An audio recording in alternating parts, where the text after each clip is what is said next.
الحمدللہ وکفا وسلام علی عبادہ الذین اصطفیٰ اما بعد۔ معزز سامعین و ناظرین، آج کی ویڈیو میں ہم آپ کی خدمت میں خلیفہ بلا فصل سیدنا ابو بکر صدیق رضی اللہ تعالیٰ عنہ کی وہ 3 خصوصیات پیش کریں گے جو فقط ان کے حصے میں آئی ہیں، کسی اور صحابی کے حصے میں نہیں آئیں۔ معزز سامعین، تمام صحابہ کرام رضوان اللہ علیہم اجمعین میں سیدنا صدیق اکبر رضی اللہ تعالیٰ عنہ وہ منفرد اعزاز رکھنے والے صحابی ہیں کہ جن کی چاروں پشتیں صحابی ہیں۔ یاد رکھیے، میں یہ نہیں کہہ رہا کہ ان کی چاروں پشتیں مسلمان ہیں، اس طرح کے تو بہت سے لوگ ہیں۔ حضرت ابو بکر صدیق رضی اللہ تعالیٰ عنہ کی خصوصیت یہ ہے کہ ان کی چاروں پشتیں صحابی ہیں۔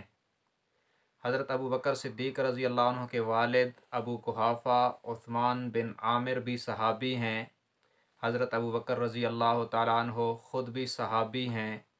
ان کے بیٹے عبد الرحمن ابن ابی بکر بھی صحابی ہیں، اور ان کے نواسے عبداللہ ابن زبیر بھی صحابی ہیں رضوان اللہ علیہم اجمعین۔ سیدنا صدیق اکبر رضی اللہ تعالیٰ عنہ کی دوسری خصوصیت یہ ہے کہ حضور اکرم صلی اللہ علیہ وسلم نے انہی کے متعلق فرمایا کہ مجھ پر جس نے احسانات کیے میں نے سب کے بدلے چکا دیے ہیں، مگر ابو بکر کے احسانات مجھ پر بقایا ہیں، قیامت کے دن اس کا بدلہ خود اللہ ہی عطا کرے گا۔ یہ ان کا دوسرا اعزاز ہے جو کسی اور صحابی کے حصے میں نہیں آیا۔ نمبر 3، ابو بکر صدیق رضی اللہ تعالیٰ عنہ کو یہ اعزاز بھی حاصل ہے کہ حضور اکرم صلی اللہ علیہ وسلم نے فرمایا، جنت میں اہل جنت کو اللہ تبارک و تعالی دیدار خاص کروائیں گے، اور ابو بکر کو دیدار عام ہوگا تمام مومنین کو، اور ابو بکر کو دیدار خاص نصیب ہوگا۔ اللہ کا دیدار خود سب سے بڑی نعمت ہے اور تمام مومنین کے لیے دیدار عام ہوگا، مگر ابو بکر کے لیے دیدار خاص ہوگا۔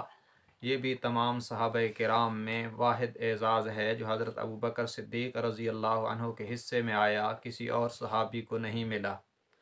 اس کے علاوہ بہت سی خصوصیات اور اعزازات ہیں جو حضرت ابو بکر صدیق رضی اللہ تعالیٰ عنہ کی کتاب زندگی میں اللہ تبارک و تعالیٰ نے ترتیب دی ہیں۔ انشاءاللہ آئندہ ویڈیوز میں آپ کی خدمت میں پیش کرتے رہیں گے۔ تب تک کے لیے اجازت دیجیے۔ اللہ حافظ۔ السلام علیکم ورحمۃ اللہ وبرکاتہ۔